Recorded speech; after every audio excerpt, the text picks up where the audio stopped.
Hello everybody and welcome back to the Real, the Raw, the Truth podcast. Guys, I'm Ryan, I'll be hosting today. Before we get underway, as usual, a massive thank you to our sponsors, RedRoseRecovery.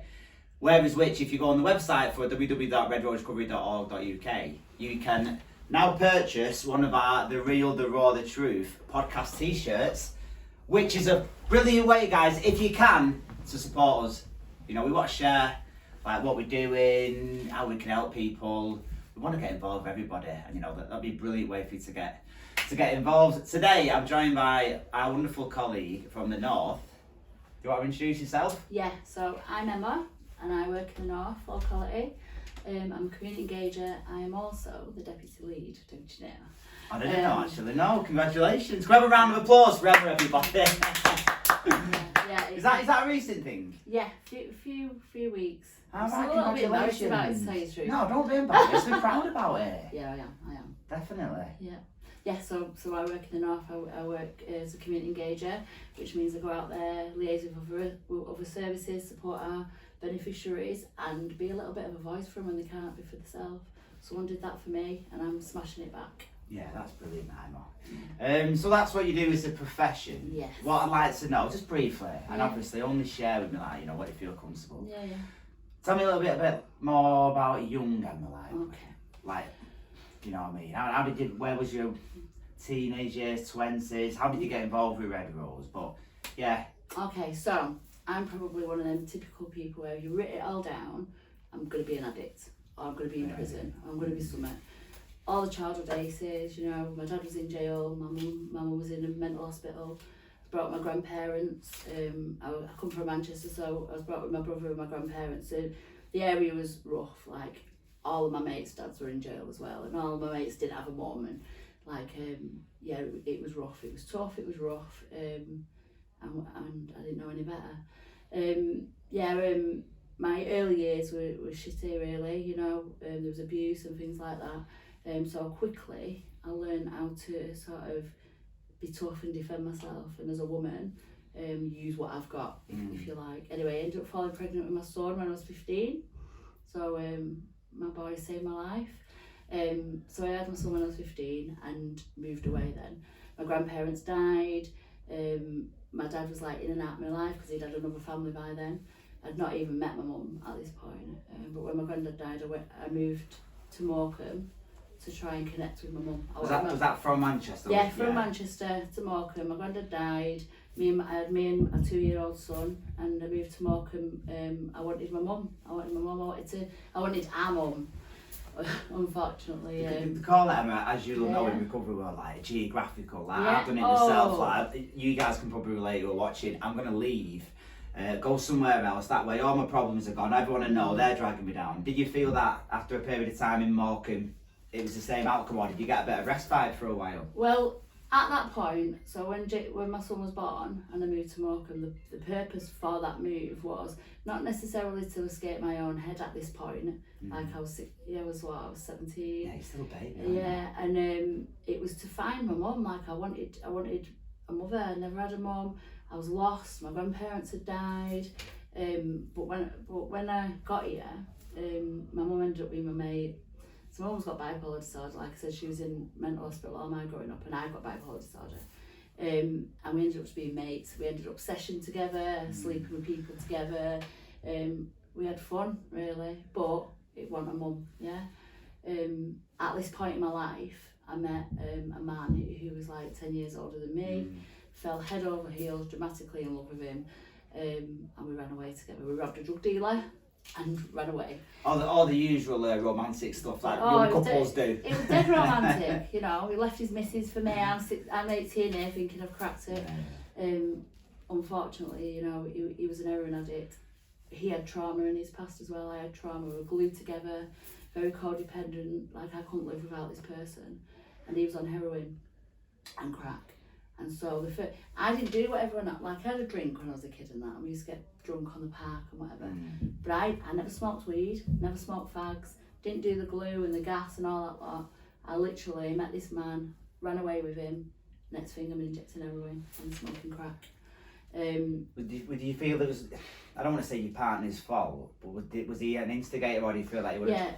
Yeah, I feel like whoever I'd have been with at that time, if they were an amphetamine user, I'd have used amphetamine. Yeah. Because the reason I used initially was because I wanted to be on the same wavelength with this man that I absolutely adored. And the only way that I knew how to do that was to use the drug he was doing, and then we'd both be wrecked together, like gouching out together, you know. That was the whole reason at the beginning.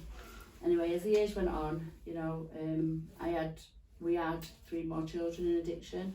Each time that I got pregnant, I went in detox or hospital, and I came off the drugs whilst I was on it. I was on a methadone script for a long time. I was in and out of different rehabs, different treatment centres, hospital a lot. How did you find the treatment centres? I mean, again, there's no right or wrong answer. I just want your opinion. Do you find him helpful at the time, or do you feel that there was a lack of aftercare when you got out? Did you get any clean time from it? So at them points in my life, it was like a forced recovery. Now this is a difference. I mean, I'll speak later about it, but this is the difference between recovery, proper recovery, and like forced abstinence or forced situations where you've got no choice really. So I knew when this baby's inside me, and I had 3 of them in addiction, I can't be directly giving my kids crack. And so I went wherever they wanted me to go, whether it was mental hospital, I went in there, whether it was hospital in Bradford where I lived, there was like detox beds at that point, and I went in them twice in 1 year because I had my girls very close together. But it was very forced. Like I knew when the day I went in, I knew that once this baby's out, I'm using again. And I was an IV user, I was a crack addict as well, and I was just counting down the days so this baby's coming at me. So all that forced abstinence for me, it served a purpose because my kids were born not rattling, but to me that was the only purpose that it served.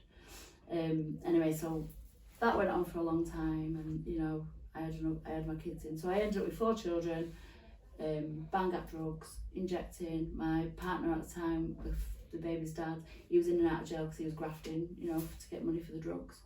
And every time we went into jail, I had to find my own way to make money, to support my habit, to survive. And unfortunately, you know, my kids went along with that. I moved house a load of times. I kept robbing drug dealers. I was involved with like gangs at that time. I lived in Bradford and Oldham and Rochdale, and I'd just move wherever the drugs was. I'd rob someone and then just move. And then and it was pure chaos. Eventually my kids went into care. I mean, I signed them over, but with like my hand on my back. But I knew I can't live without these kids. Like, as mental as it sounds, even though I was doing all that damage to them. Your mother instinct's still there. I wanted my kids. They were the reason that I was living, and I knew I was hurting them, and I knew they deserved better, and I just couldn't stop. So in the end, anyway, I signed my children over to go into care while I got well. Social services paid for the detox for me and rehab, and I did the full thing. I did the detox, the rehab, the second stage, the third stage, and my kids come back to me. Social services went, and I was thinking, right, that's it now, am I right here? Yeah, I won't. The minute they went, I'm back on drugs again. And I think, you know, one of my passions now is working with mums in recovery, because when you work so hard, you're working towards getting your children back, and all your energy and your effort goes into that. When they come back, you're like, shit, you know, I haven't been a mum for a year and a half, and now I've got to figure this out again. It's a massive responsibility, and I felt the weight of that, and I relapsed again. But when I relapsed again, it never got quite as bad as it did whilst I was injecting and moving house all the time and stuff. I kind of managed to keep it at a level. I was sad, I was sick, I was unhappy.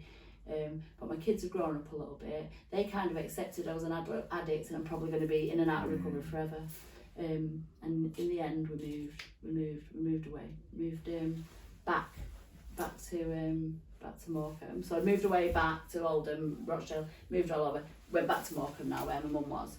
And this time, this is when I got into recovery. I linked in with RedRoseRecovery, and this is about 9 years ago.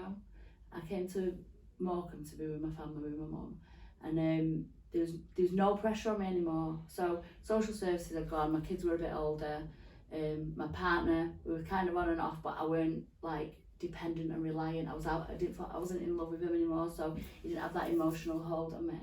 So I was around my family, my sisters, my brother, my mum, and I didn't have that pressure. My kids, at that point, I got to a point where they was like, do you know what, Mum, you are what you are. We love you. If you're going to use drugs, just use them, whatever. They don't, you know what I mean? It doesn't matter to us. And so no one was on my case. And then it was your decision. Exactly, yeah. And you know what I got from that mail then? So the first time you went in, and I really appreciate how honest you were. You said you was in the first time you went into rehab or treatment. It was very much like they were sort of making you do it. Yeah. And to anyone who's in recovery, what I've learned, I mean, I'm sure you'll agree with, it is very much got to be your own decision. It is such an internal thing. Or it's, I mean, if I'm brutally honest, I've been concentrating too much on the external, and I've drifted. It's all the internal, you know. So if you're going there, I mean, and the second time it was right, well, I can go and do this, but as soon as you've got your kids back, it flattened again.